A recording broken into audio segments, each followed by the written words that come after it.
Bueno amigos, ¿cómo están? Buenas tardes, buen día o buenas noches, dependiendo a qué hora nos estén sintonizando. Bienvenidos a este nuevo podcast. El día de hoy les tengo una invitada muy especial, es una muy buena abogada, una excelente persona de muchos años que conozco y se llama Alejandra. Alejandra, ¿cómo estás? Buenas tardes. Hola Edgar, buena tarde, ¿cómo estás tú? Todo muy bien, gracias. Sufriendo con el calor de esta ciudad, el tránsito y todas las vueltas que hay que dar, pero todo muy bien. Terrible, ¿verdad? Muy caótica la ciudad actualmente. Sí, lamentablemente sí, con este calor que hace en mayo, junio, ¿verdad? Del 2023, es un mes muy caluroso. Pero aparte los cambios, ¿no? Tan drásticos, el calor, la lluvia, es como tener las 3 estaciones en un solo día. Sí, caray, está... No todas las estaciones, pero sí 3 al menos. Está muy, muy duro el calor. Pero, bueno, eso no quita que nos digas quién eres. Cuéntanos, quién eres, a qué te dedicas, tu especialidad, todo. Hola, pues ya lo decías bien, soy Alejandra Peña, soy licenciada en Derecho, tengo una especialidad en Derecho Constitucional y otra en Derecho Electoral. Actualmente trabajo de manera independiente. Antes estuve trabajando para el Instituto Nacional Electoral en las materias en las áreas de fiscalización y organización electoral. Ok, ¿y dónde estudiaste, Alejandra? En la Universidad Nacional Autónoma de México. Ajá. Igual, tanto las especialidades como esto. Bueno, actualmente me encuentro haciendo una maestría en Derecho Electoral por parte del Tribunal Electoral. Ok, ¿y qué te parece la rama electoral? Es mi pasión. A ti te gusta, es apasionante, ¿no? Demasiado. ¿La recomendarías? Sí la recomiendo, aunque creo que quien quiera incursionar en el campo tiene actualmente pues muchos obstáculos, ¿no? Empezando porque todos sabemos los cambios los cambios que se han querido dar y que no han progresado, pero que en lo general pues sí están aplicando, ¿no? Vemos un Instituto Nacional diferente al que antes estuvo, con nuevos consejeros, con una nueva presidencia. Habrá que ver cuál será el trabajo actual. Y con tu experiencia que tienes en la rama electoral, ¿la recomendarías? Más allá de que te apasione, ¿tú la recomiendas? Por ejemplo, si vieras a la Alejandra de hace 15 años. Le volvería a decir que estudié Derecho Electoral. Ajá. Sí, de plano. Sí. Yo estoy consciente que todos tenemos diferentes habilidades y creo que las mías están ahí. Ese es mi campo. ¿Qué se necesita para dedicarte al electoral? ¿Qué tipo de habilidades? Porque, por ejemplo, no sé, pienso en un penalista, necesita tener mucho estómago, mucha bilis, ¿no? Un civilista, pues depende a qué se dedique, ¿no? Pero necesita, si es el tema de litigio, conocer los procesos, no sé. Yo creo que toda rama necesita habilidades diferentes. ¿Qué pasa con el derecho electoral? Yo creo que en derecho electoral una de las características que más debes tener es resistencia. Resistencia a los cambios, resistencia al trabajo, porque es un ambiente muy complejo y muy pesado. Recordemos que la materia electoral tiene tiempos muy limitados y muy estructurados en la ley, entonces un proceso electoral todos los días y todas las horas son hábiles, y aunque pareciera algo incongruente porque una persona no puede estar despierta 24 horas, a veces pasa que sí se tiene que hacer eso, ¿no? Que tenemos que estar ahí las 24 horas del día porque es un término y a los términos los tenemos que respetar y tenemos que aparte garantizar el derecho de quien tiene ese término o quien debe cumplir ese término. ¿Y qué tal las presiones políticas? ¿Es cierto que al trabajar en la materia electoral tienes presiones políticas? ¿Cómo lidias con eso o no hay tal? Presiones políticas, desde la perspectiva donde yo he trabajado, como tal no hay una presión política. Las presiones que hay son institucionales. Institucionales porque, como te decía, ¿no? También ha habido recortes presupuestales, porque antes el trabajo que hacían 5 personas ahora lo tiene que hacer una sola persona, pero como tal una presión política de que alguien te dé o te diga cómo se tiene que hacer algo, ya desde ahí creo que yo no lo trabajaría así, jamás trabajaría haciendo eso. no me parece ni algo ético ni algo que yo pudiera hacer. Claro, o sea, la labor del jurista de a de veras tiene que ser independiente e imparcial, ¿no? Real y ética, yo diría también. Claro, sin lugar a dudas, real y ética, observando principios deontológicos, ¿no? Muy importantes. Creo que la rama electoral es una de las tantas ramas donde más se acentúan este tipo de cosas. Pero vaya, eso no quita, por ejemplo, no sé, pensando yo que nunca me he dedicado al derecho electoral, que ok, tú trabajas de forma independiente, imparcial, autónoma, objetivamente en la rama electoral, ¿no? Pero eso no quita que una vez que dejas el INE, una vez que dejas tu trabajo, pues ves las noticias y ves cómo hay embates, hay opiniones, hay ideologías, hay cosas así. Y es muy importante cómo te mantienes tú en ese papel objetivo, ¿no? Claro, es que como servidor público lo primero que tienes que tener presente es que tú puedes simpatizar con cualquier fuerza política, pero que eso no debe ni legal ni objetivamente incursionar en tu actuar. Porque al final debes respetar que tú estás haciendo un trabajo y que lo tienes que hacer legal, como suena muy trillado, pero como está en la Constitución, como están las leyes reglamentarias. Tú no eres la persona que legisla y tú no eres la persona que tiene que cambiar o modificar algo.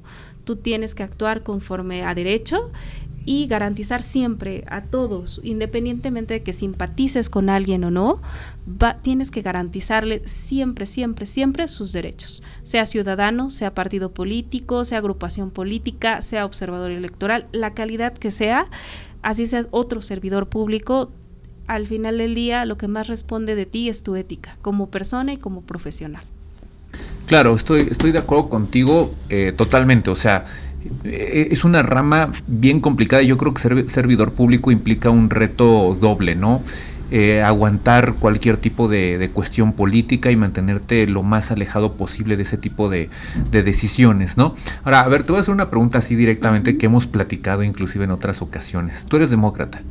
Sí. ¿Tú consideras que la democracia es el sistema bajo el cual debe de regirse este país? No, porque antes tenía la firme convicción de que la democracia era lo correcto en México. Sin embargo, ya como tú lo dices bien, hemos hablado y me has dado bases para pensar que como todos los sistemas normativos, como cualquier cosa en el mundo, debe evolucionar.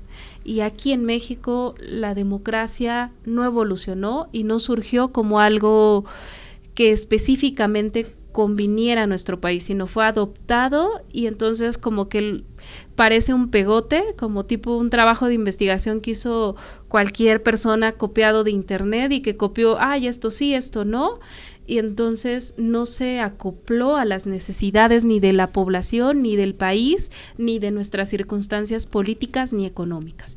Yo creo que como cualquier ley es perfectible y debe de cambiar y modificarse. ¿Cómo? No sé. Ese es un gran ejercicio de reflexión que hemos hecho, ¿no? Y para lo cual el país yo creo que debería de irse haciendo a la idea. Mira, es que te voy a decir, yo siempre he creído que en los medios de comunicación, los noticieros, en las universidades, que hay un sesgo ideológico auténticamente, se establece a la democracia como si fuera la cúspide del pensamiento humano, ¿no? Uh-huh. Y se pone como que hay que defender la democracia. Y a ver, yo te haría esta pregunta, una pregunta bien directa a partir de este tema que estamos abordando. ¿Qué prefieres tú? ¿Un sistema democrático con corrupción e ineficiencias que ha generado más pobreza, o un sistema totalitario con pocas libertades pero eficiente? Me voy a contradecir, pero tú sabes la respuesta. Prefiero un sistema totalitario que garantice y proteja la seguridad y los derechos de la ciudadanía que una democracia que no exista. Porque aparte, entre el ser y el deber ser hay una gran diferencia y todos los días podemos ver que como tal una democracia en nuestro país no existe. Está en el papel, está en la ley. Quizá muchas instituciones, el propio instituto en el que yo trabajé y del cual admiro mucho, ha tratado de llevar esa vertiente de derechos, de garantizar lo mejor que se pueda tanto a los ciudadanos como a quienes participan en los procesos electorales, pero la realidad es que no, México no es demócrata, México no tiene una democracia, y quizás si pudiéramos estudiar un poco más los periodos en que se han considerado, ¿cómo decirlo? Como el porfiriato, que es un poco más... Pues una dictadura, ¿no? O sea, digo, por ejemplo, si nos remontamos al pasado, vamos a hacer un ejercicio de introspección y retrospección, ¿no? México no existía antes de la conquista, ¿no? Hablamos de pueblos prehispánicos, ¿no? Antes de lo hispánico, antes de la hispanidad. De hecho, en Europa, en la Edad Media, se le conocía así, como la hispanidad, la cristiandad, así le decían, y eran los terrenos o los territorios de Hispania, precisamente, fundada por los romanos, ¿no? Madrid fue fundada por los romanos, igual que Londres, ¿no? Bueno, y obviamente que pues en esa época estamos hablando de la Baja Edad Media, 1500 y fracción, llegan los castellanos, no existía España, era un régimen, una monarquía absoluta, ¿no? Era el reino de Castilla precisamente, ¿no? Luego, viene un periodo de conquista a las culturas prehispánicas, después viene un periodo de virreinato, ¿no? Donde obviamente no había ninguna democracia ni nada por el estilo. Estamos hablando de 1500, siglo XVI, XVII, XVIII. En el siglo XVIII viene la Ilustración, la Revolución Francesa, y florecen todas esas ideas de Diderot, de Voltaire, de todo este tipo de pensadores, ¿no? De la Ilustración y de la Revolución Francesa, ¿no? Y después viene la independencia de la Nueva España hasta 1810, se consuma hasta 1827 y mágicamente, después de pasar de un sistema de virreinato, pasamos a ser una federación popular, como decía la Constitución del 24, igual que el acta constitutiva del mismo año, ¿no? Después pasamos, en el siglo XIX, pasamos a una constitución centralista del 36. Igual se supone que democrática. ¿De dónde sacaron la democracia? Pues quién sabe, porque México no era una democracia antes de esos años, ¿no? 43, las bases orgánicas del 43, igual centralismo, pero se hablaba de democracia también. Después hasta el 57, otra vez constitución federalista, con sistema democrático, se supone, unicameral del Senado. En el 74 se vienen las reformas, con Manuel González y con Porfirio, que ahí se pasaban el poder, y luego la Constitución del 17, democrática. Y luego, ¿qué crees? Un gobierno de un solo partido de 80 años. ¿De qué democracia estamos hablando? De ahí que te decía, ¿no? Parece un pegote de un trabajo de investigación que solamente pusimos en la ley qué es la democracia o cómo llevarla, pero no es que realmente hayamos nosotros forjado un camino para decir que somos demócratas. No tenemos la misma historia que tiene quizá Estados Unidos, que tienen otros países, en los cuales se forjó ese sistema, ¿no? De cierta forma. Sí, o sea, a ver, estamos hablando de que la Constitución del 17 dice sistema democrático, ¿no? Bueno, llegan los años 20, la Guerra Cristera, después se viene el primer sexenio con Cárdenas, antes duraban 4 años los presidentes, y del mismo partido hasta el año 2000. Así es. Estamos hablando de muchísimos años, ¿no? No hubo alternancia política. Sartori le decía la dictadura perfecta, ¿no? Exactamente. Ok, estaba eso.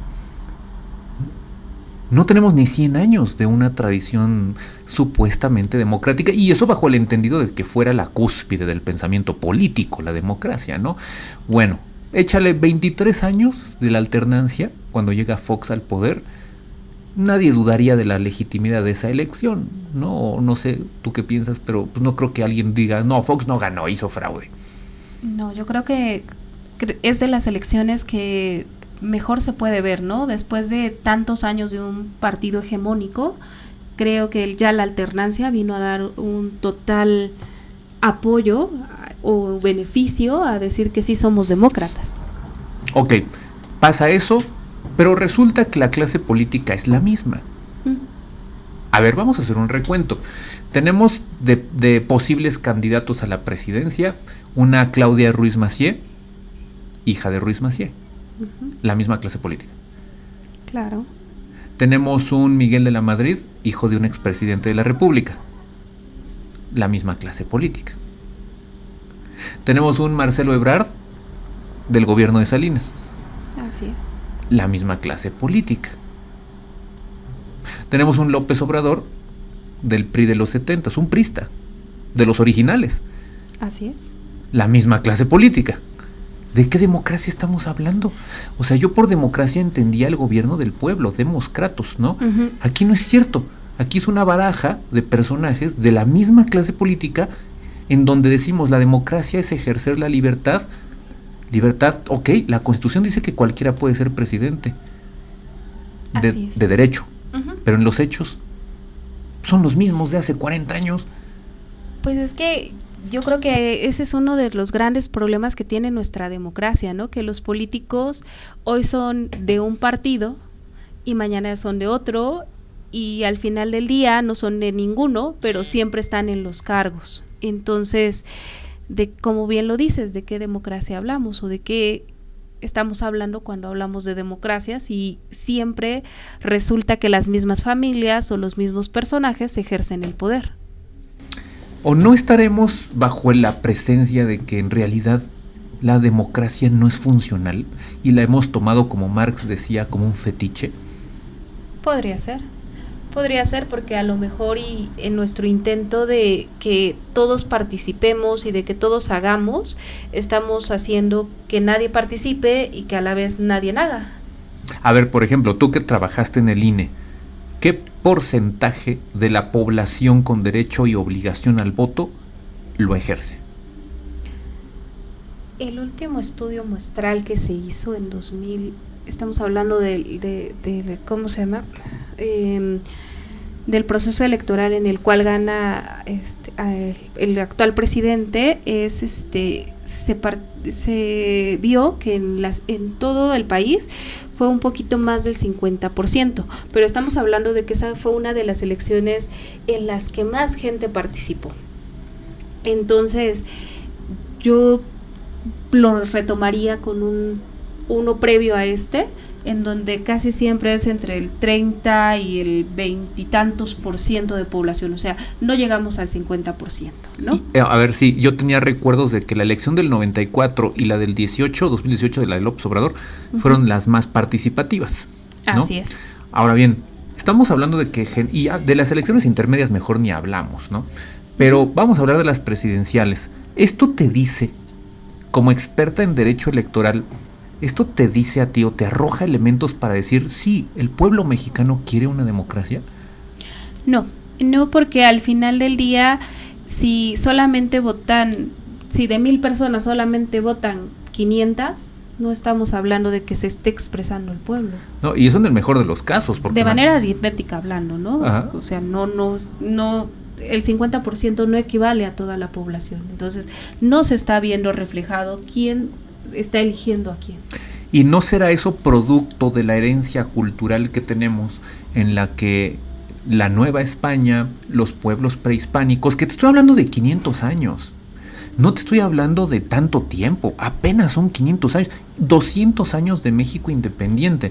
¿No será más bien que es una reminiscencia cultural de que el mexicano y lo que haya habido antes de los mexicanos nunca tuvieron cerca ni siquiera aspiraciones de instaurar un sistema democrático? ¿No será que nuestra cultura no está habituada, ni siquiera desea la democracia? Yo creo que tenemos un grave problema en cuanto a valores y también a compromiso como población. Valores porque al final del día, si tú tienes un derecho, puedes ejercerlo y debes ejercerlo, porque aparte no solamente es un derecho, constitucionalmente también dice que es una obligación. Pero como no tenemos un medio coercitivo, porque no pasa nada si no votas, entonces no voto.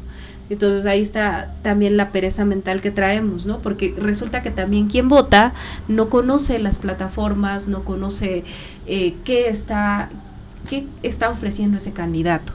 Vota a lo mejor porque es el candidato que mejor propaganda tuvo, que estuvo más presente, que tuvo ¿cómo decirlo? Un mejor marketing, quizá, que por lo que dice o va o piensa hacer. O sea, ¿cuántas veces dices, has escuchado a alguien votar? Voy a votar por fulanito de tal porque me cae bien, porque él sí se ve como si fuera del pueblo, por todo, menos porque te diga, no, es que en su plataforma señala que durante su sexenio va a realizar un mayor número de escuelas, o no sé, no tiene propuestas.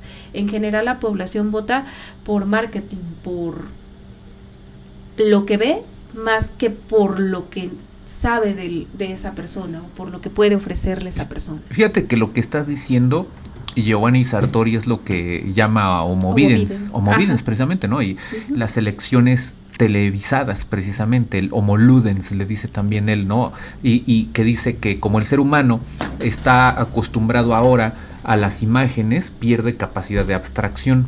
O sea, imagínate, y ese libro de Sartori de Homovidens es de los años 90, ¿no? Cuando el auge de la televisión. Imagínate ahora cómo está con el tema de las redes sociales, en el que vemos un Instagram plagado de imágenes, vemos videos en YouTube que son imágenes seriadas, etcétera, etcétera. Más se ha perdido la capacidad de abstracción, ¿no? Entonces, ahora en el marco de las elecciones de este año, precisamente, y de las del año que entra, pues vamos a tener unas elecciones de redes sociales. Así es. Justamente creo que tú fuiste quien tuiteó, ¿no? El día de ayer, algo de que decía que estas elecciones que vienen van a ser completamente de redes sociales, de todo lo que veamos en ellas. Y sí, así es, o sea, hoy vemos que la gente consulta más un TikTok que un libro, vemos que Twitter es un mejor periódico que un periódico impreso. ¿Por qué? Porque tiene mayor facilidad de verlo desde la comodidad de tu celular. Entonces yo creo que esta democracia en la que ahorita estamos viviendo va a ser una democracia totalmente de toda la tecnología que es de hoy. Y es que mira, fíjate, por ejemplo, estamos hablando de que es una elección, o son unas elecciones de redes sociales. Y paradójicamente es lo que te plantea la democracia, ¿no? En términos de democracia sustantiva, como valores de democracia, como libertad de expresión, libertades como derechos humanos, libertades ciudadanas, digamos, ¿no? Y como tengo derecho a esas libertades ciudadanas, yo puedo y tengo acceso y soy libre de hacer lo que yo quiera.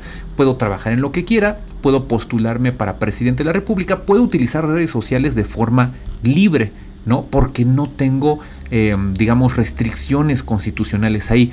Pero ¿cuál es el gran problema y la gran paradoja que se presenta en esto? Tenemos, sí, libertad de ver lo que quiera, de hacer lo que quiera, cuando yo quiera, aunque nunca pueda ser presidente de la República, porque materialmente no tengo elementos para ser presidente, pero en cambio hacemos una elección de redes sociales. O sea, te doy la libertad y al mismo tiempo te pongo la trampa. De regirte a través de redes sociales y decirte por quién debes de votar a través de redes sociales. O sea, eres libre de hacerlo. Entonces yo te preguntaría, ¿qué no más bien es una coerción, es una limitación a la libertad? Si tú me estás teledirigiendo a través de redes sociales y estamos llegando a la conclusión de que es una elección de redes sociales, ¿en realidad eres libre? ¿No será que estamos teledirigidos a través de esas redes? ¿Nos creemos lo que dice Twitter? Lo que dice YouTube? Todos están sesgados ideológicamente, para la izquierda, para la derecha, pero todos están sesgados ideológicamente. Entonces no es cierto eso de que la democracia dé libertades. Adicional a lo que tú dices, también yo creo que esto de la izquierda, la derecha y el centro no existe en nuestro país, ¿no? Lo que decíamos, hoy son de derecha, mañana son de izquierda nuestros políticos, pero también nosotros, porque tuve un maestro en la facultad que decía que en México no pasa nada, y cuando pasa, pues ya pasó. ¿Por qué? Porque creo que tenemos esa memoria, ¿no? Esa memoria que no nos permite recordar lo que ayer hizo nadie, y que No es que lo perdonemos, simplemente lo olvidamos. Podemos ver a un político que hoy sale haciendo algo que no es ético o que no es jurídicamente correcto, y mañana cuando esté siendo votado o elegido, el pueblo esté a favor de esa persona. Mira, es que siempre existe el fetiche y la idea de que en México. Pero mira, te voy a poner un ejemplo bien próximo. Trump está próximo a ser candidato a la presidencia de Estados Unidos, la disque democracia más fructífera del mundo. Disque, ¿no? Porque una democracia de 2 partidos, donde los colores son muy tenues en realidad, yo no sé qué tipo de democracia sea esa. Aparte no gana el más votado. Hagamos eso a un lado. Trump hace un mes más o menos, unas 3 semanas, acaba de decir: el pueblo no quiere que esté en la presidencia alguien moral, alguien con principios, quiere alguien que dé soluciones materiales. ¿Y sabes qué dijo? Puedo terminar con la guerra en Ucrania en 30 días. Soluciones ideológicas para problemas materiales. Entonces volvemos al tema que tú estás comentando. Voto por el candidato de las redes, del video, del YouTube, y esto se traduce en TV Azteca, Latinus, cualquier medio sesgado ideológicamente, para un lado para el otro. Pero ese no es tema de México, Alejandra. Eso pasa en todos los países. Si no, pregúntale a los alemanes, ¿cómo crees que ganó Hitler las elecciones? Y dice que el continente más civilizado, eso dicen, yo no sé de dónde se los hagan. Oye, provocó 100 millones de muertos en menos de 40 años. Ah, caray. No es mexicano el tema nada más. Claro, es que estamos también ante una invasión de derechos. Bueno, yo le llamo así, no es que lo sea, ¿no? Pero yo la veo desde esa perspectiva, porque en nuestro afán de garantizar derechos, desgarantizamos, o al menos yo así lo veo, ¿no? Eso de que atendemos a grupos minoritarios o sea, ya existe el homicidio, pero como ahora están matando a más mujeres que a hombres, vamos a hacer el feminicidio. Y entonces, ¿qué es el feminicidio? Si no es lo mismo que un homicidio, pero ya ahora dirigido a algo en específico, ¿no? Y eso es absurdo, pero también lo mismo pasa en la materia electoral. Y en todo el mundo, y en general, digo, no solamente en México, en todos lados, vemos que una red social, llámese como se llame, tiene auge, y lo que comenzamos a hacer es que, bueno, yo soy candidata de tal partido, y entonces, ¿cómo bombardeo a la gente? Pues en esa red social en donde yo puedo tener presencia y donde la gente me puede ver y donde la gente va a votar por mí o va a tener esa intención de querer hacerlo porque me está viendo como parte de algo que es habitual, ¿no? Y entonces, insisto, yo siento que todo este tipo de situaciones van haciendo o van, como tú bien lo mencionas, teledirigiéndonos, ¿no? O digo, no sé cómo se diría en Twitter o en TikTok, pero al final del día TikTok nos dirige de cierta forma a tener ciertos gustos, tener ciertas mentalidades o ciertas ideas, ¿por qué no?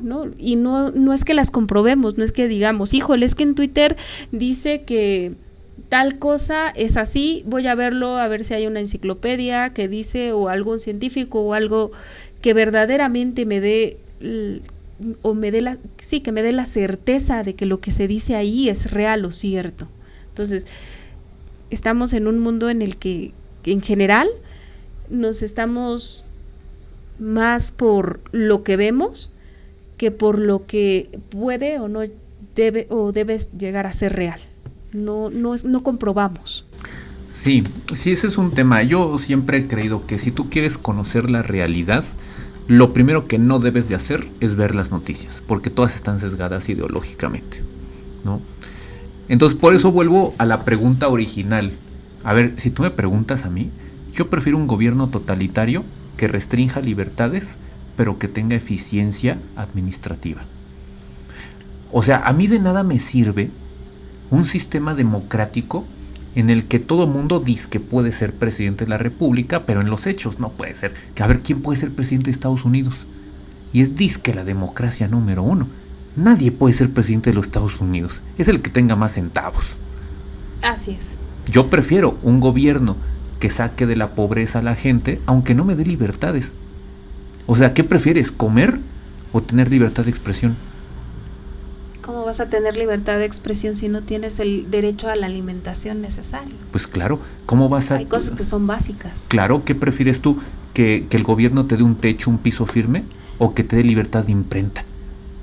Así es, pues un piso firme, al final del día tienes necesidades, y un ciudadano, una persona, cualquier persona va a tener siempre necesidades, y lo primero que debe de atender es a ellas, ¿no? Por eso yo te decía, quizás sería necesario hacer un estudio de ver cómo estaban en una dictadura como lo fue el porfiriato, el pueblo mexicano, a cómo está actualmente.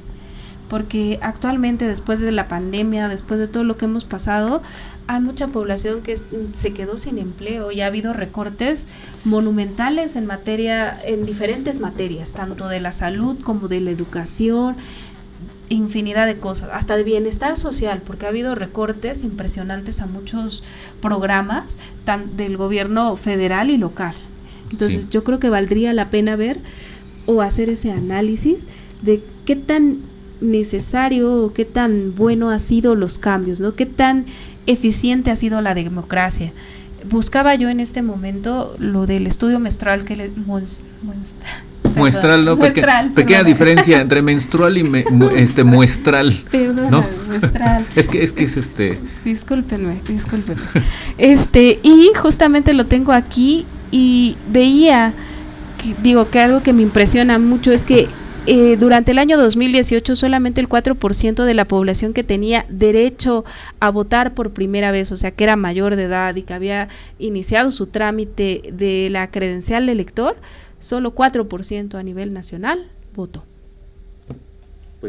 Eso es irónico, ¿no? En una democracia. Pues fíjate, por eso yo sostengo mi teoría de que la democracia no es la cúspide de nada, ni filosófica, ni del pensamiento político, ni de nada. O sea, la gente no quiere participar.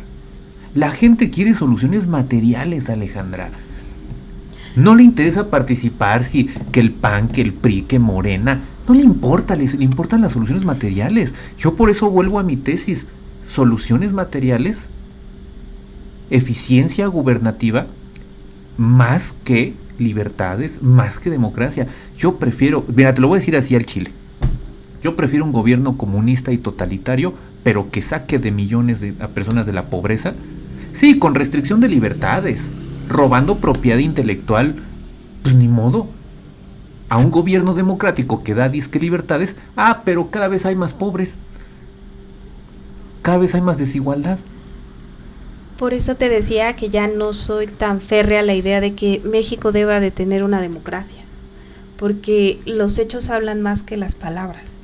Y es muy necesario voltear a ver en la calle a una persona, a un niño que está trabajando a sus 3 años o que tiene a una mamá que está tirada pidiendo limosna y que no tienen ni derecho a educación, ni a alimentación, ni a vivienda, y se supone que el Estado mexicano les está garantizando derechos que no están ejerciendo y que al final del día no tienen, y viven en una supuesta democracia que no existe, porque si existiera una democracia tendríamos como primer piso un nivel básico de bienestar social para cualquier persona, llámese ciudadano o no ciudadano, así sea un extranjero. Tendríamos que tener ese mecanismo garantizador de ese derecho humano. O sea, no solamente es tener en la ley los derechos, es que también haya mecanismos para que puedan ejercerlas las personas. Si no los puedes ejercer, de nada sirven en un papel.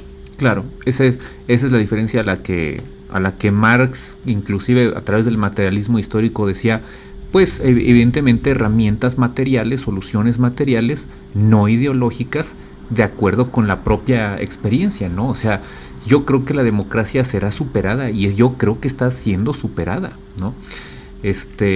Pero bueno, en fin, es un tema que da para mucho. Yo he dicho en muchos lugares que, pues no, yo en lo personal no me considero un demócrata ni mucho menos, pero pues bueno, yo creo que la gente poco a poco se va dando cuenta que de las circunstancias materiales en las que está viviendo, ¿no? Y las condiciones políticas.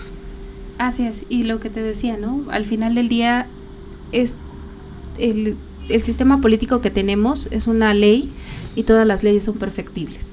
Y si no entendemos eso, estamos perdidos. todo tiende a cambiar y todo debe de ir a mejorar. Si no podemos garantizar eso, no importa que se llame socialismo, no importa que se llame democracia, no importa que se llame dictadura, no estamos evolucionando ni como sociedad ni como individuos. Sí, así es, Alejandra. Pues a ver, pasando a otros temas, ¿qué no te gusta de esta carrera? ¿Qué no me gusta? ¿Has enfrentado frustraciones en esta carrera?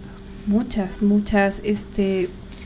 como servidora pública, y es algo que creo que ya lo hemos comentado, pues al final del día tienes las garantías, ¿no? La garantía de tener un sueldo, de tener prestaciones, de tener seguridad, de muchas cosas.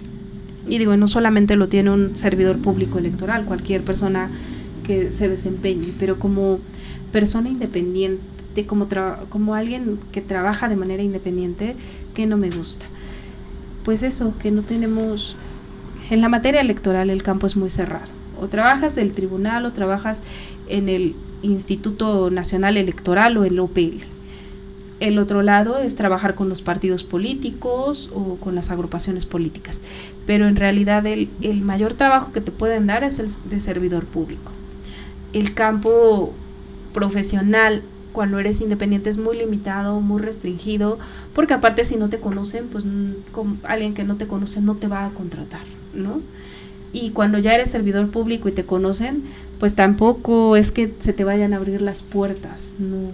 Lamentablemente las instituciones, cuando son federales o del gobierno, no necesitan gente externa para llevar a cabo muchas de sus funciones. Entonces, si quieres estudiar derecho electoral, ten en cuenta eso, ¿no? Que el campo para trabajar de manera independiente es limitado, muy, muy limitado, y aparte muy complejo porque todo mundo prefiere trabajar con el servidor público que ya tiene que contratar a un experto externo. Entonces, eso es algo que no me gusta. ¿Y qué sí te gusta? ¿Qué es lo que más satisfacción te ha dado? Ay, a mí me satisface todos los días estar en un nuevo curso, leyendo cualquier cambio que haya en materia electoral. Me fascina eso. No soy experta, ojalá algún día lo sea, no lo creo, porque el derecho electoral evoluciona tan rápido que no tienes el tiempo de volverte experto en un área.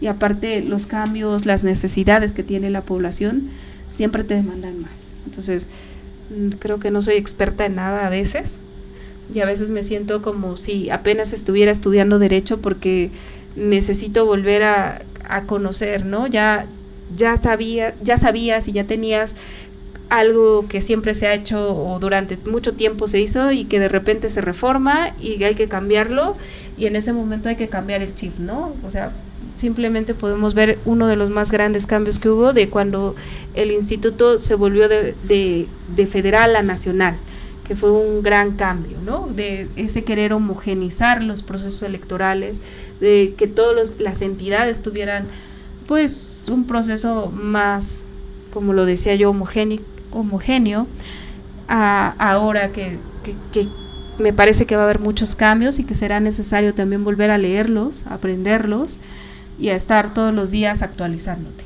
Nunca terminas. Claro, sí. ¿Y tú estás a favor o en contra de las cuotas de género? Yo estoy en contra. ¿Por qué? Igual y no, como mujer todo el mundo pensaría que debiera de decir que es a favor, debería de estar a favor. Y esto lo digo a título personal, porque ya no soy servidora pública y aunque que lo fuera siempre lo voy a decir. La persona que debe de estar es la más capaz, llámese hombre, mujer o género cualquiera que sea. No, lo que buscamos es gente capaz, capacitada, que sepa hacer las cosas, no que sea una mujer y que porque sea mujer tenga que hacerlo, o que porque sea hombre deba hacerlo. Eso solamente nos habla de estereotipos, creo que ahí mismo estamos restringiendo, ¿no?, derechos. Porque si Edgar es mejor en derecho electoral, Alejandra se queda con el puesto. Eso suena incongruente, ¿no? Si queremos gente y mejorar una institución, un país o lo que sea, necesitamos quedarnos con la gente más capacitada, no con la que cubra la cuota de género. Sí, porque a nosotros de qué nos sirve 50% ineptos y 50% ineptas, ¿no? O sea, en lenguaje samaritano es, ¿para qué quiero 50 estúpidos y 50 estúpidas, no? O sea, prefiero que sean 50 capaces y honestos y hombres eficaces. O mujeres. Digo 100% o 100% mujeres capaces y honestas, ¿no? O sea, el género pues creo que es lo de menos, ¿no? El género no debería de ser una característica o un factor para elegir a alguien, ni en derecho electoral ni en ningún área. Lo que pasa es que su contraargumento es, sí, de ese 50-50 tienen que ser los mejores, y si lo fijamos por cuota, garantizo que haya hombres y mujeres, los más eficaces. ¿Tú qué dices de eso? O sea, es como un candado para garantizar que 50 eficaces y honestos y 50 eficaces y honestas mujeres. Pero es que yo creo que ahí estamos malentendiendo también las cuotas de género, ¿no? Porque al final del día es como, para este puesto que se va a preferir que sea mujer a hombre, y resulta que la mujer sacó 6 en el examen y el hombre sacó 10. Pero la cuota dice que se tiene que quedar la mujer porque se busca una mujer para ese puesto. Entonces, ¿de qué capacidad estamos hablando? Fue la más capaz de las mujeres, pero no fue la más capaz para ejercer el puesto del universo que hizo o que llevó a cabo ese examen o convocatoria o lo que sea para ser elegido. Entonces, yo no veo que una mujer sea capaz ni que deba de tener un puesto por haber sido mujer y por haber sacado 6, que sí es cierto, fue la más alta en las mujeres, pero que un hombre la dejó en 10. Y ¿cuál es la necesidad de tener a un servidor público o a lo que sea que no esté capacitado o que no cumpla lo que debe cumplir, las expectativas que debe cumplir para esa función? A mí se me hace ya un discurso muy atrasado. Se me hace un discurso que ya debería de dejarse, y yo veo que lo siguen manejando, y yo creo que por eso no avanza el discurso político en México, porque no hay un político disruptivo que diga, abajo las cuotas, abajo sus tonterías de lenguaje de género, o sea, vamos a hablar con la verdad. Un político disruptivo. Digo, muy a mi pesar, te puedo reconocer una cosa: López Obrador fue un político disruptivo. Donald Trump es un político disruptivo. ¿Y por qué ganaron las elecciones? Porque dijeron cosas que iban en contra del establishment, de lo políticamente inclusive correcto, ¿no? Yo creo que, digo, sin caer en extremismos y en fanatismos, creo que algo así podría estar haciendo falta, de alguien que se faje los pantalones y diga, a ver, yo no me voy a andar con tonterías, ¿eh? A mí no me vengas con lenguaje de género, a mí no me vengas con cuotas de género, a mí no me vengas con que los y las diputadas, mancos, los diputados y ya, y si no, regrésate a la primaria a estudiar español, ¿no? Claro. Oye, cuotas de género, no, a mí me vale. Si no hay mujeres en este gabinete, es porque no hubo candidatas que yo eligiera como presidente capaces. Y si no hay hombres, lo mismo. Que alguien se faje los pantalones y lo diga. Eso es lo que falta. Pero tenemos puro menso, y la verdad así lo digo, que, ay no, es que 50 hombres, 50 mujeres, ¿no? Un atarantado por ahí diciendo, como dijo, 90% honestidad, 10% eficiencia, una cosa así, ¿no? O sea, ¿de qué me estás hablando? Por eso te decía yo, ¿no? O sea, ¿de qué nos sirve tener a una persona que solamente cubre una cuota de género cuando desgarantizamos los derechos de los demás? Porque si yo te digo que un puesto solamente es para mujeres, ¿qué estoy haciendo? Te estoy restringiendo tu derecho como hombre para querer o poder ejercer ese puesto. Sí. Entonces, ¿cuál es la necesidad de que nosotros limitemos derechos? Sí, llámese hombre o mujer o lo que sea, ¿no? El problema es que nadie se faja los pantalones o las faldas y dice la verdad de las cosas son estas, ¿no? Ese es el gran problema, ¿no? Ahora, pues sí, está ese punto en el área de preguntas capciosas, ¿no?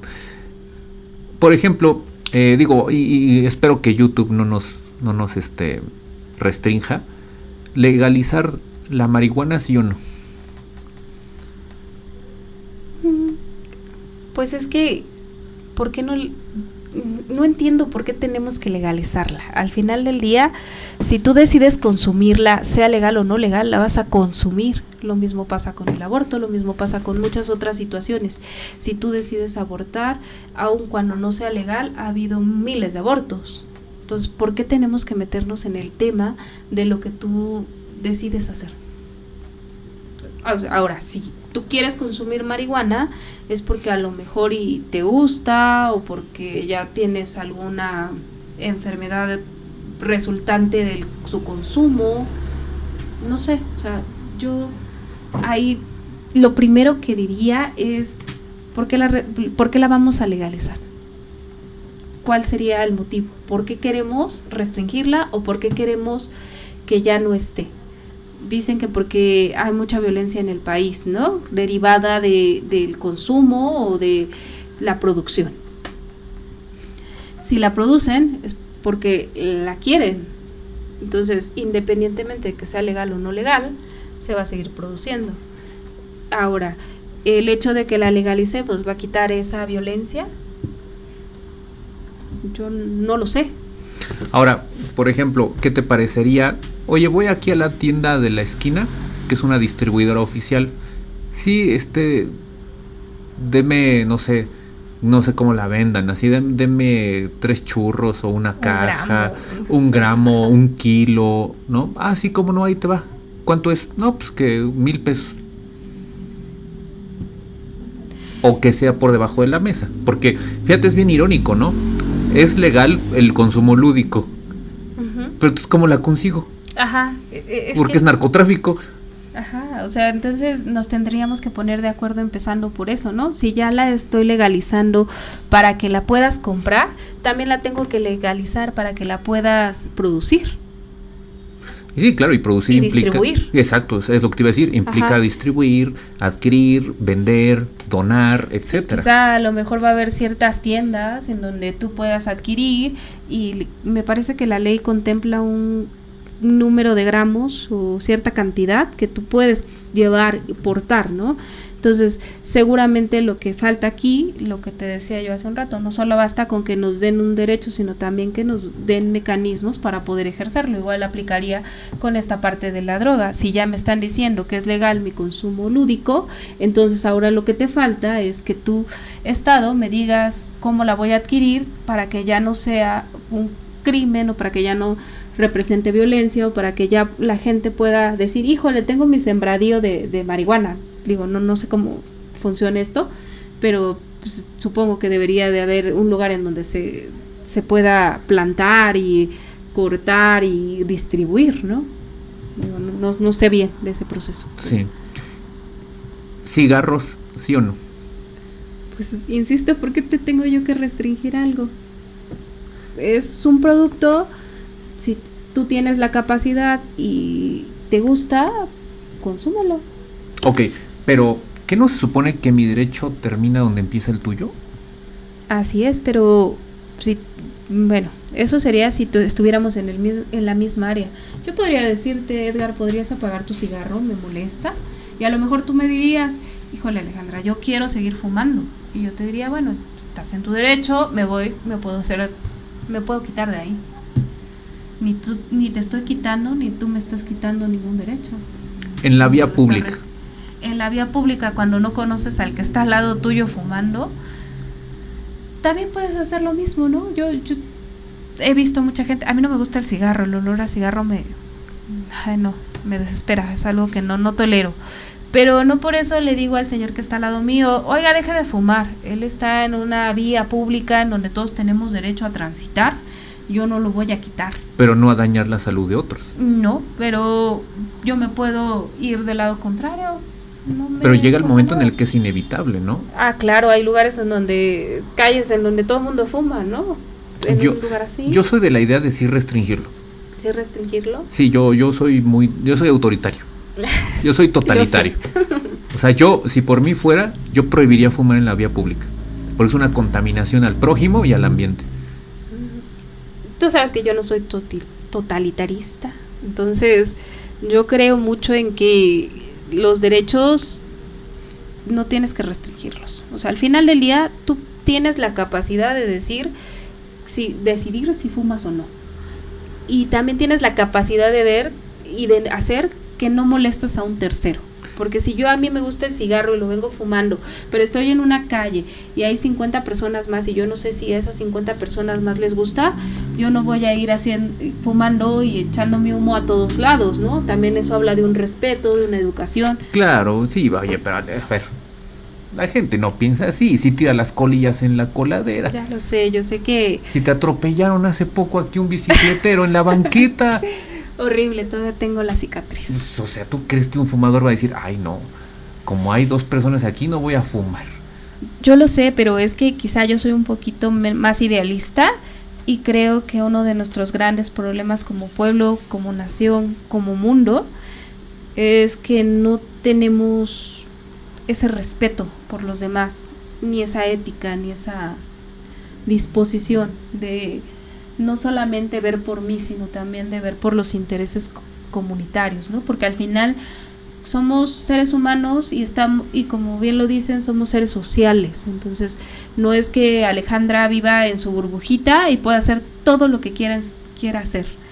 También tiene que pensar en la burbujita de todos los demás. Entonces, quizá ahí soy un poco más idealista y lo reconozco. Quizá por eso estudié Derecho Electoral, porque todavía creo en las leyes y todavía creo en las personas y en que sí es cierto que las restricciones deben existir, pero deben ser las menos, porque al final del día lo que pretendemos es garantizar derechos, sean político-electorales o sean derechos humanos, que también son parte de los derechos político-electorales de los derechos humanos, ¿no? Pero yo no creo en las restricciones como tal. No, yo no soy de ese, no creo que restringiendo vayamos a lograr nada. Si no mal recuerdo, ha habido ya esas propuestas de que ciertos lugares van a estar los fumadores. Cuando tú estás en la calle, ¿se respeta eso? No. ¿De qué sirve entonces restringirlo? Porque no hay una autoridad que ejerza esa coerción. Porque no hay coerción. Exacto. Mira, o sea, yo al contrario de lo que tú piensas, yo creo que hay que restringirle derechos a la gente. Y sé que suena fuerte, pero ¿cómo haces que una sociedad indisciplinada cumpla con las normas?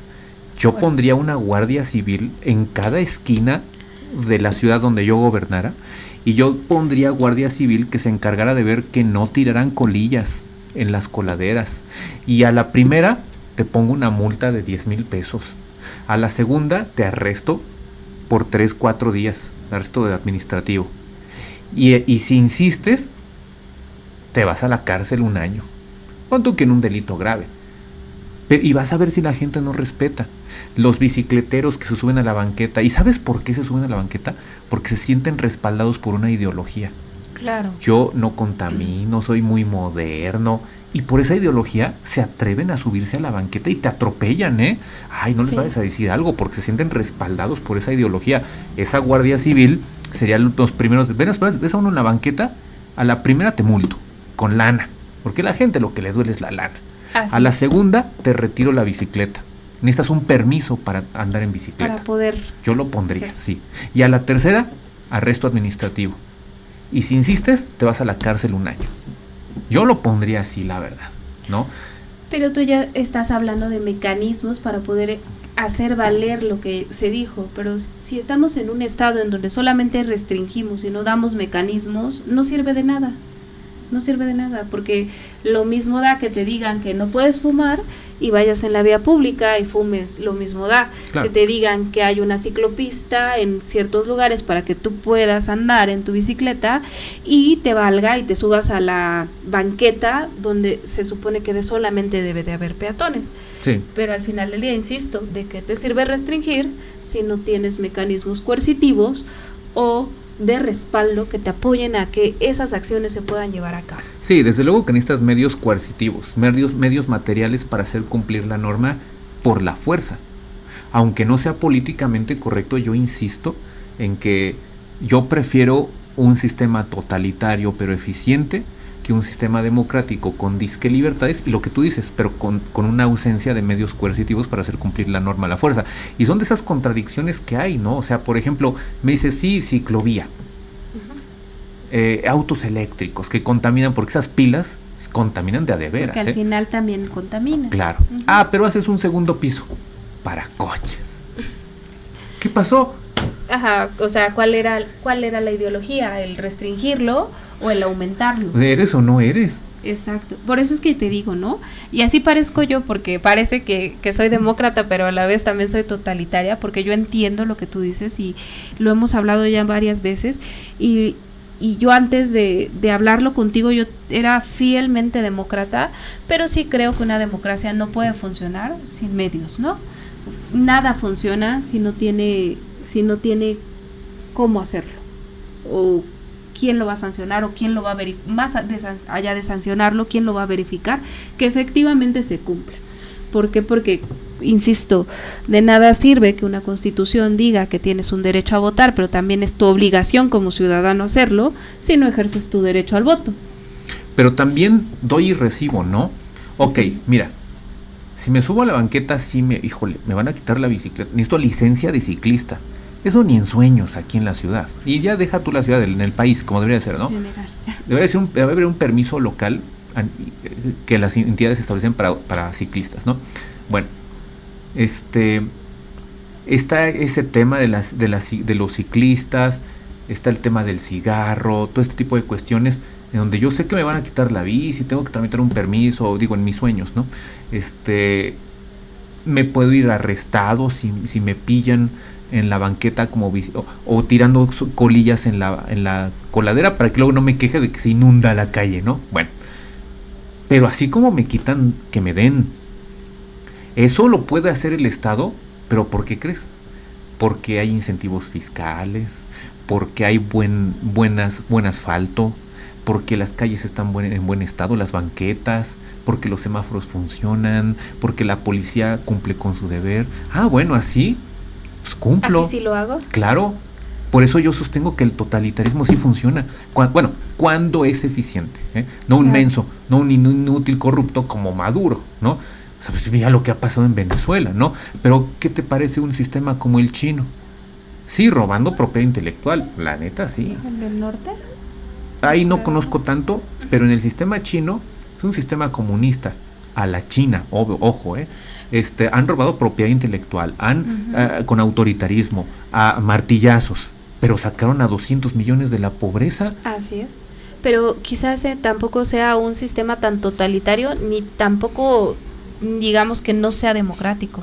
Yo creo que es una mezcla de ambos, ¿no? Porque así como desgarantiza, garantiza. Entonces, quizá en México lo que necesitamos no es un sistema totalitario, sino un sistema que se ajuste a nuestras necesidades y medidas.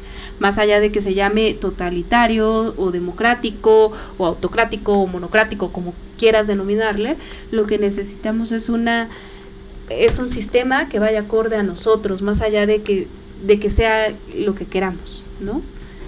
Y por eso bien lo dices, ¿no? China tiene un sistema algo autoritario, pero no 100% autoritario. Es que responde a sus necesidades, responde a lo que su población necesita. Claro. Quizá México también necesite eso, ¿no? Sí. Nosotros como mexicanos. Y tendrá que superarse, como Marx decía, de acuerdo con las condiciones materiales y dialécticamente a través del materialismo histórico, precisamente, ¿no?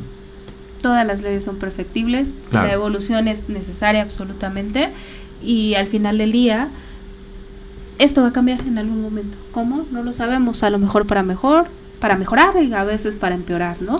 Pero la expectativa y la realidad debería de ser para evolucionar, no para atender a Alejandra, ni a Edgar, ni a las necesidades de los políticos, sino para atender las generalidades de todos los que vivimos y cohabitamos en este país. Mira, Alejandra, desgraciadamente yo nunca he visto un cambio sin una revolución violenta. A ver, dime un cambio donde tú quieras a lo largo de la historia sin revolución. Ya lo hemos hablado y lamentablemente no. No hay tal. Pero estamos en una era totalmente diferente, una era tecnológica que, como ya lo decíamos, ¿no?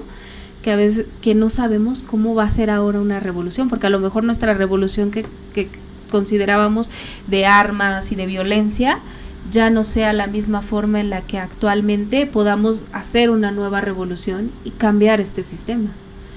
A veces sé que dicen por ahí, ¿no? Deja de escribir y ponte a hacer, ¿no? Porque escribes mucho en Twitter y no haces nada en la vida real.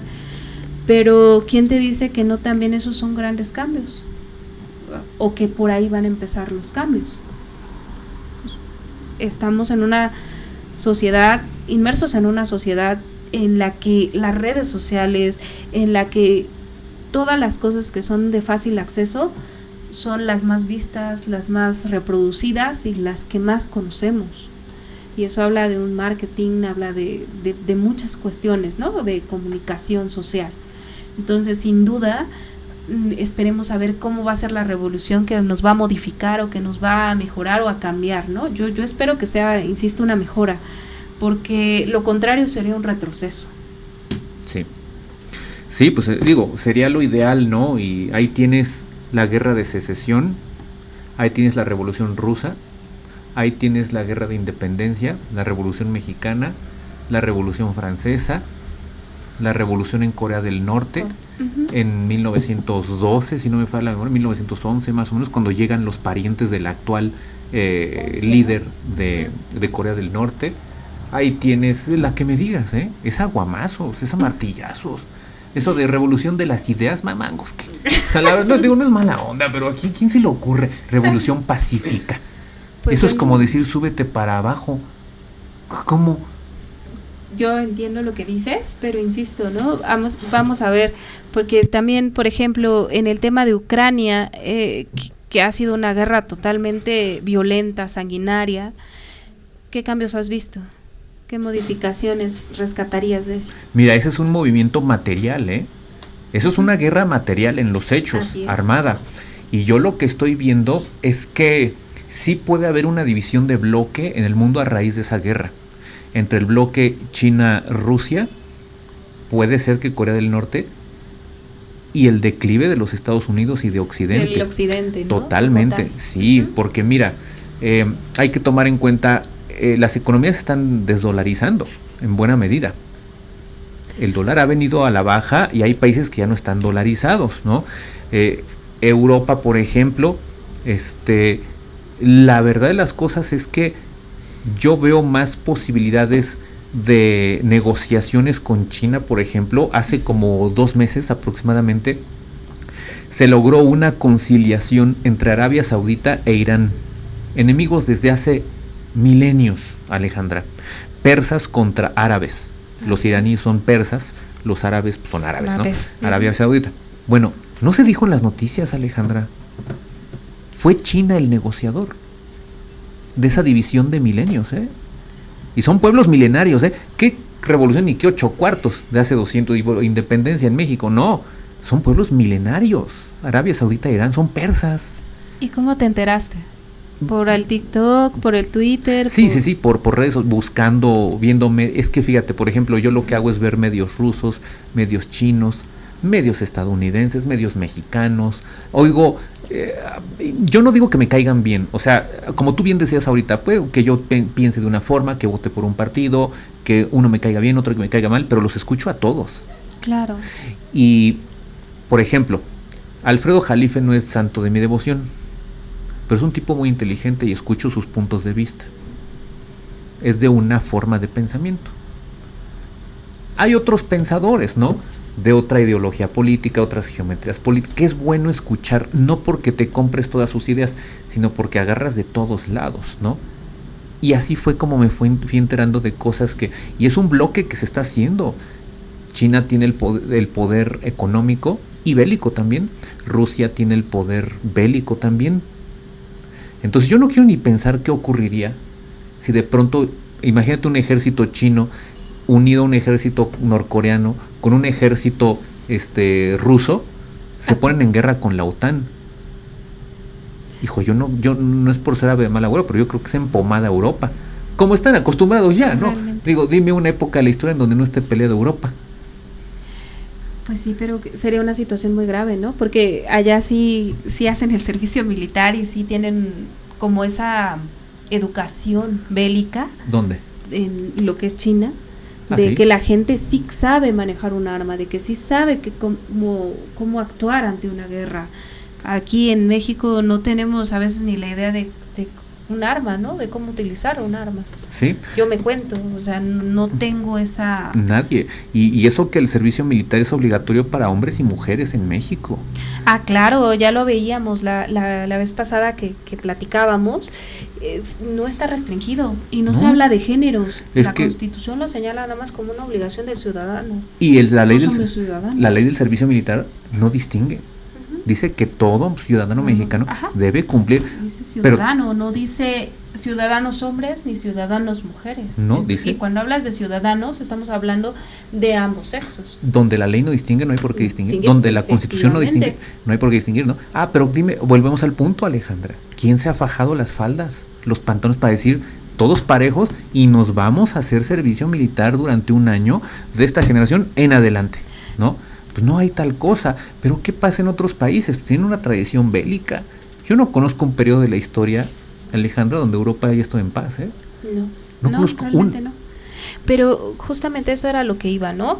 Que ahora, por eso yo hablaba de una revolución. No es que no piense que debe de haber una revolución violenta o de donde haya armas y algo como similar a lo que está pasando en Ucrania, sino que yo creo que esta revolución va a estar también, así como están manejadas nuestras elecciones por los medios y por las redes, también va a estar manejada por los medios y las redes, porque al final del día tú tienes el poder de informarte o de saber qué está pasando en China, qué está pasando en México, y todo lo hacemos desde la comodidad de nuestro celular, de nuestras redes sociales, porque ya no es necesario que veamos el noticiero de las 10 o de las 12 o un canal en específico. Nosotros mismos podemos googlear desde nuestro propio teléfono y ver el periódico de China, el periódico de México, de España, de Alemania o del país que tú quieras. Sí.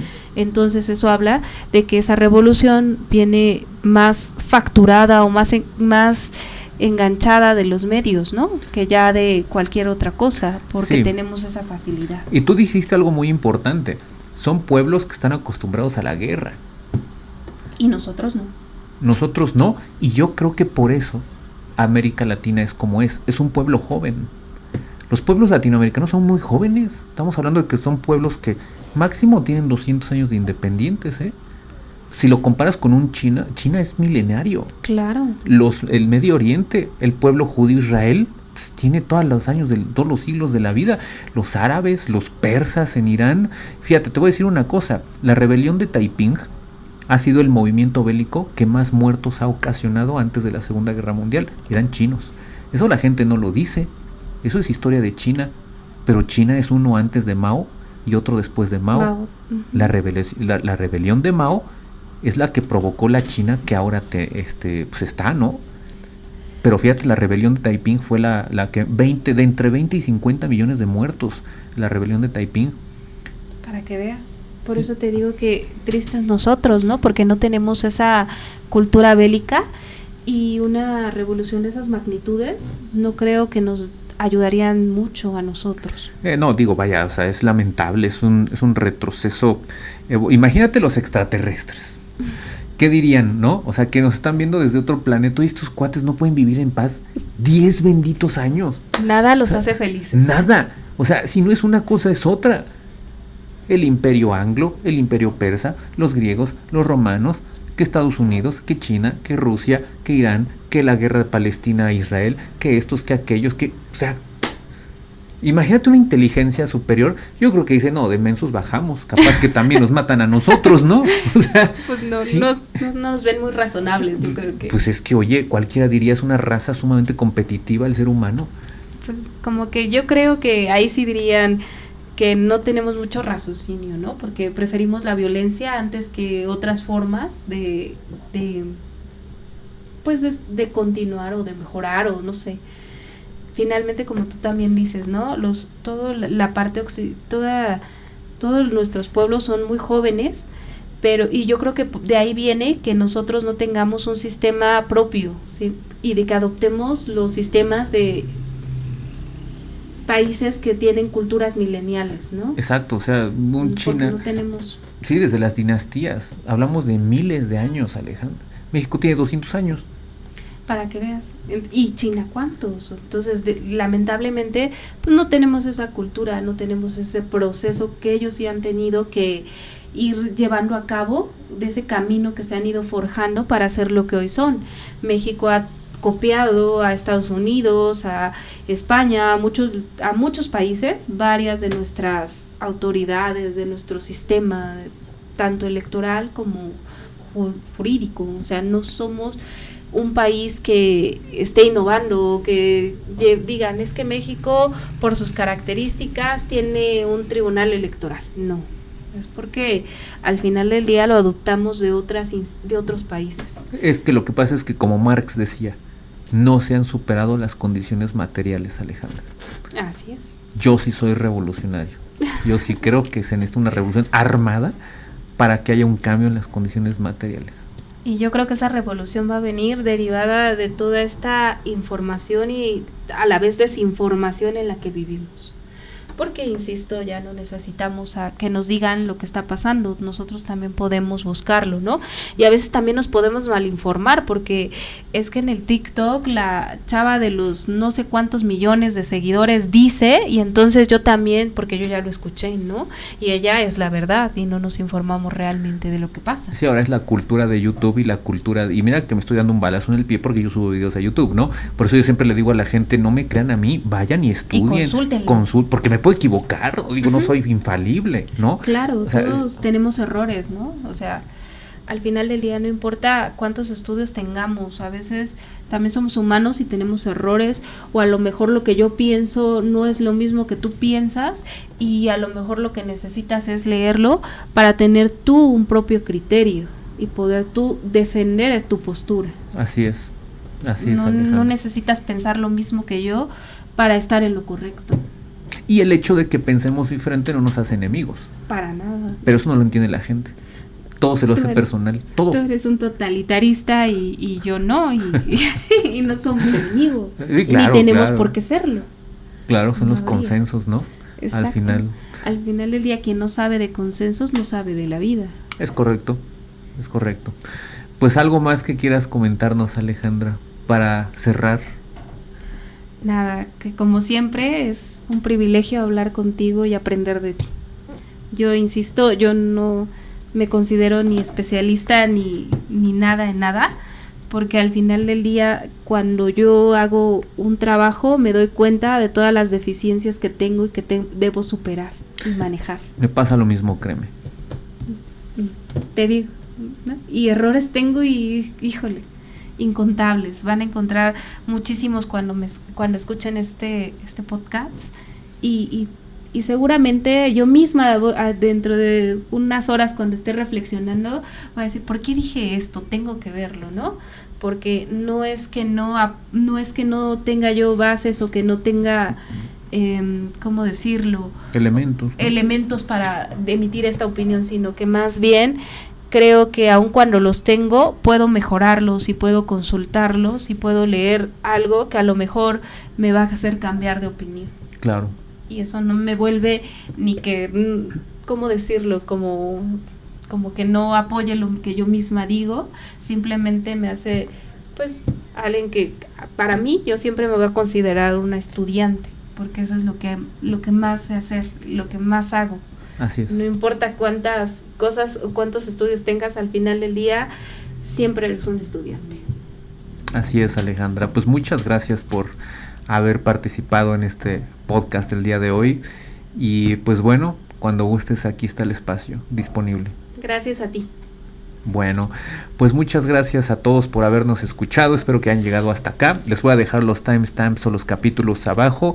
Y pues nos vemos hasta una nueva transmisión.